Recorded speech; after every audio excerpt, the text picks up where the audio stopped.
Hi, everyone. So today we're going to talk about success, organizational success, and also personal success. Firstly, let's have a look at what success actually means. Whether it's personal, organizational, it is all about achieving a certain goal or an outcome. And for organizations, in most cases, this outcome is profitability and growth. And Sarit will speak a lot more on that in a minute. While when we look at it from the personal side, we define success as a successful career or a certain status, basically everything, well, most of the material things that we associate with success. But, well, ultimately, actually, success is actually anything, whatever we define it to be. But when we really look at it, the true definition of success is a mindset and not the achievement of the outcome. It's the shift of the mindset. And when we shift our mindset, that's when the success and the goals follow. So in other words, it's a journey. It's not a destination. It's not the final outcome. It's the process that both organizations and individuals must go through. So I'm just going to pass you over to Sarit, who's got tons of experience when it comes to organizational success, and she will share more on that topic.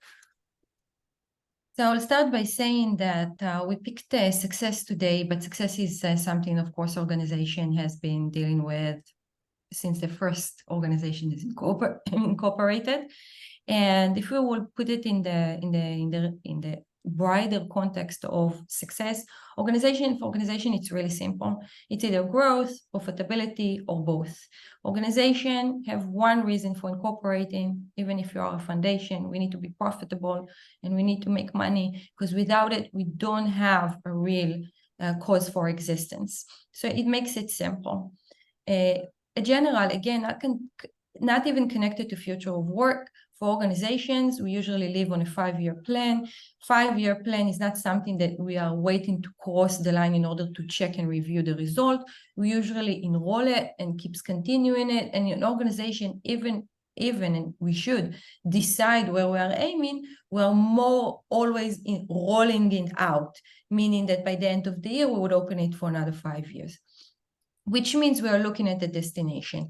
And for organization, it's always about the journey. The more details, the more information, the more plan, the more organization you have around the steps and showing continuous progress towards your destination, the best success rate that you would have to actually reach it. So my general recommendation will be to focus on the journey, to have as much details and much information on the journey, on the actual steps the organization need to do, because the bigger the boat, the bigger maneuver you have to do in order to move the organization to there. And the more details that you can provide your teams, the more they will be able to share the company vision and to execute it. The future of work actually come into play. When you are making a plan, you have to take 3 things under consideration. Evaluation of the stage of the company, meaning where currently the company is at their evolution, what is the steps, what is the next steps. For example, a very sensitive step there is between, for example, 100 people locally to 100 people globally in different locations and so on. So check the evolution of the growth of your company. Second of all is technology advancement. And the third thing is what muscle you have in regards to infrastructure of processes and workflows that you can actually manage the organization. When it's connected to future of work, number 2, advances in technology definitely change how we are actually doing the journey, in my opinion. And in the future of work, AI plays a pivotal role in how, in organization opinion, in actuality, we're going to achieve growth and profitability. AI currently is a technology that is perceived by most organizations as a productivity tool that will create efficiency, that definitely by the investment of dollars, cross-border organization will have to show better productivity that will have to translate to growth and profitability. And this is where I am here today to share something new with you. And remember 5-year plans. And we are currently at the evolution of this technology that it's totally acceptable to look at it under productivity and efficiency only. But what we can lose on the way is people's ability to think. And you need to remember, AI is by the end of the day looking at past data, which means he's looking at the past and creating our future. When we want to grow the company again and again and again, and by the end of this year or by the end of next year, create our next year plan, we cannot have only AI looking at the past, because we will not be able to create a new future. And this is where my actually input for new information for you today, which means implement AI on a human level. Remember what AI and ability is. What does it produce? It produces thoughts, by the way. Make sure that in your plan, for example, you do understand that change is always should be incorporated. Why? Because change means you are questioning AI and its recommendation. You are asking your team to stay creative, to produce new things. So when you are actually looking at the journey for the first time, I will recommend organization to understand that we are writing the plan and we're going to change them, and actually consider in the plans to be able to change them, and even just decide that every quarter, every 6 months, we are reviewing the plans and changing them again, and doing a lot of A/B testing and looking at the productivity again and again and again in order to be able to create something new. Because changes requiring your people to do changes on the plan, meaning that you are not operating as robots, and we are not taking the past and making it our future.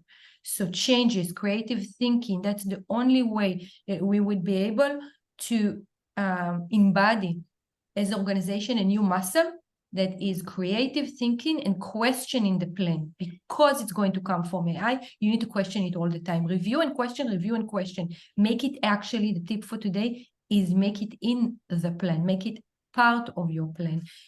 Ask your teams and leaders to question and come up with new plans and new ideas during the plan. Why are we doing it? Because we would be able to exercise our humanity creative next to AI as a muscle. It will only grow as we grow and will learn us better. And second of all, it will help you to pivot really, really quickly. You have now the capability of AI to go through data and move really, really quickly, so you would be able to enjoy the benefit of AI.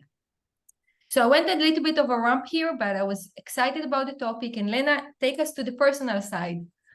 Yeah, that was a really great share, Sarit. Thanks for that. Obviously, we know that there's two parts to this, the organizational, which Sarit gave a lot of insight to. But what about us as people? We can't just kind of leave organization to do their own thing and implement all of this wonderful tips that Sarit shared, and we do nothing. We also need to evolve as human beings, and it's our responsibility. Organizations can only kind of push us that far, but we need to take ownership for our own actions, for our own behaviors, our own developments, and self-awareness. And success, for years, those of you who guys have been watching this probably know my story, that I worked in a corporate arena for many, many years. And my success was always defined by my status. So like which kind of contract I had, where I worked, how much money I earned, what kind of holidays I went to. And I was really attached to this material, possessions. And a couple of years ago, I was speaking to, he's a spiritual mentor. His name is Daryl Anka. Some of you might be familiar with him. He's a producer of First Contact movie and some other big Hollywood blockbusters, but he's also a spiritual leader. And I remember asking him a certain question, and he said to me, he just looked at me, he says, you really have to redefine the meaning of the word success. And that's where I think my whole journey started. And I was like, well, how's this a success when I attach to my job expecting like 6 figures, but let's say then I feel successful. But if my contract terminates, if it ends, then what? Then I'm not successful. So which am I? Then, what happens if I can afford, let's say, an amazing, beautiful ski holiday? Oh, that shows that I'm successful because I've accumulated certain wealth. But then what happens if I can't afford it? Then I'm not successful. And that's, it started me questioning a lot of things, like, what else am I attaching? Am I attaching my value, my worth, my happiness onto everything external? And at the end of the day, I think most of us, how we grow up in a Western world is we believe that something out there can make us feel successful and worthy and valuable. So we attach to this job, believing it's going to give us material wealth, safety, security. We attach to a certain relationship because we look for that validation, for love, for approval. But all of these things, firstly, they're transient, so nothing is permanent. The jobs can come and go, people can come and go, and one day we feel on top of the world, next day we don't really feel on top of the world, we don't feel so good.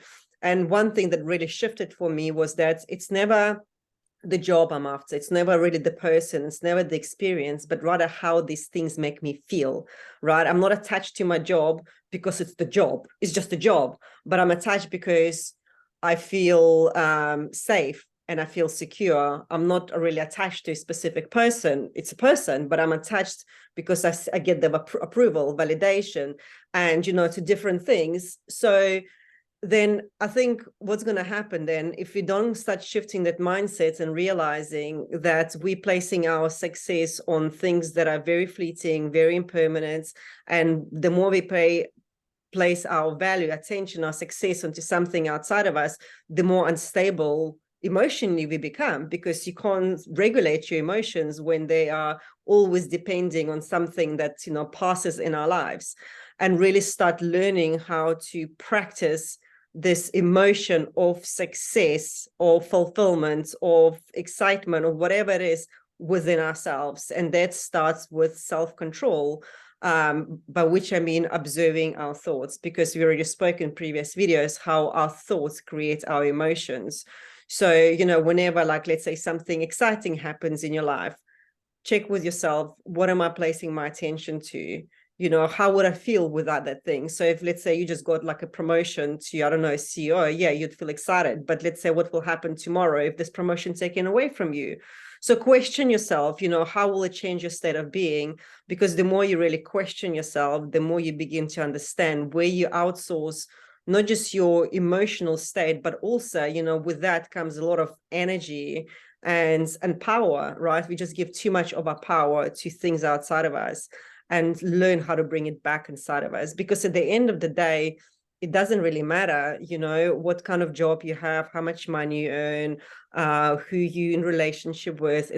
What matters the most is how you feel about yourself, because you are the only constant thing in your life, and you have to take you with you anywhere. So we've got to learn how to start creating that success, that fulfillment from within ourselves.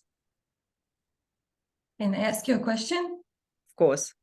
Future of work. Yeah. I believe that because of people and you know, society as an evolution, we actually will got to a place where we can ask ourselves those things.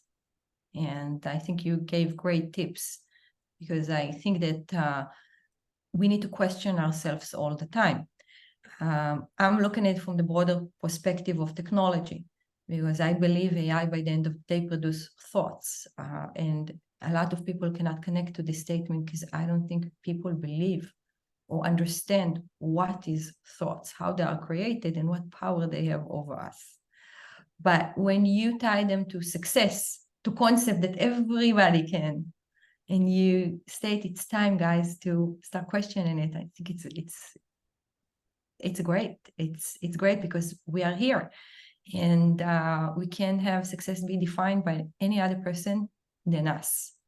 And it's always organizational, personal, it's all on the way, because only if we get the way right, we would actually get the job or the increase in salary or opening up the business that we want, and we would be able even to have that satisfaction that we want. If not, in 5 seconds, we will already move to the next mountain.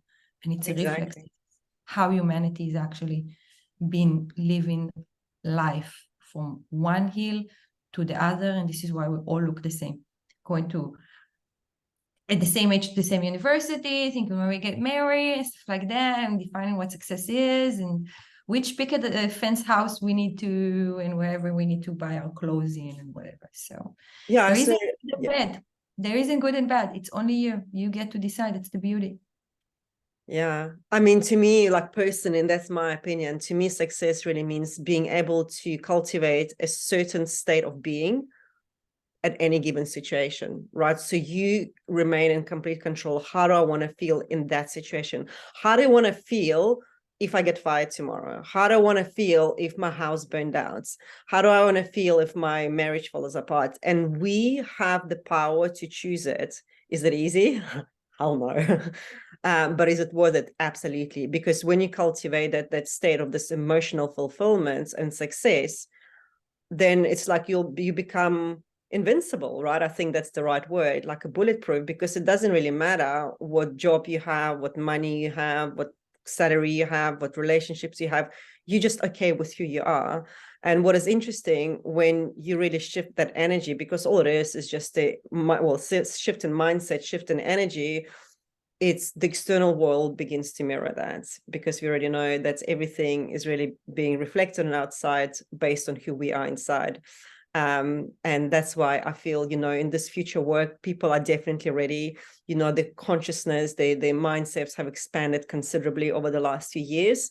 And we definitely having, different conversations, even just me, because I speak and I travel quite a bit, and even just the conversations that I participate in, it's not a kind of conversation I personally even would have had 5-6 years ago. It's a completely different level now. And we do need to start taking accountability for our emotional well-being and cultivating that state of success from within us, and then just watch how things realign around us. Lena, I usually use the example of dating because everybody can relate. When somebody really, really, really wants you, you really, really, really don't want them.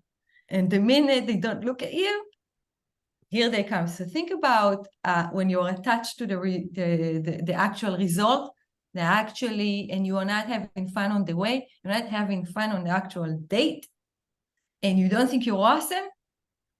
And that is the classic, because you probably heard it when you were back 16, 14, when somebody told you how the dating world works. You're not going to get it. So think about what you want to attract as your best boy, is the one you want. I don't know what it is, but whatever you want. And think about it as opposite magnet. Simple, right, Lena? Very classic, very simple. It's simple, but it's not easy.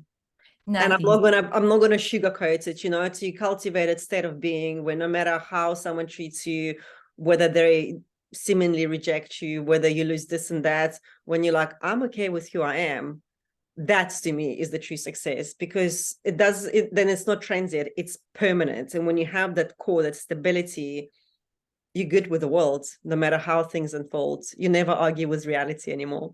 And from the organization side, definitely what Lena said is correct. There is a limit to what organization can do for the people. And definitely part of a successful organization is people need to cultivate success and success mentality. And it will definitely help the organization. It actually, through the years that I managed a lot of people and worked with a lot of people, definitely the attitude of cultivating success is part of the organization ability to shine and to show up differently.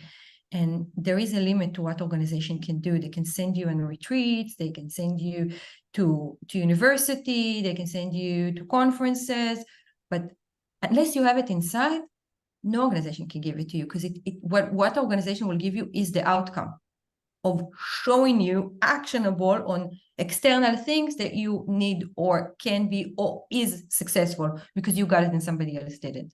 But unless you embody it, you are successful, there is a limit to what we can do, as speaking for organization side. Yeah. So guys, if you've got any questions on how to make your organization more successful, go to Sarit. If you want to cultivate that feeling of success and just be okay with who you are, come speak to me, and to Sarit also. She's an expert of a present moment. And as always, if you like our content, comment, share, like, and we'll see you in the next video.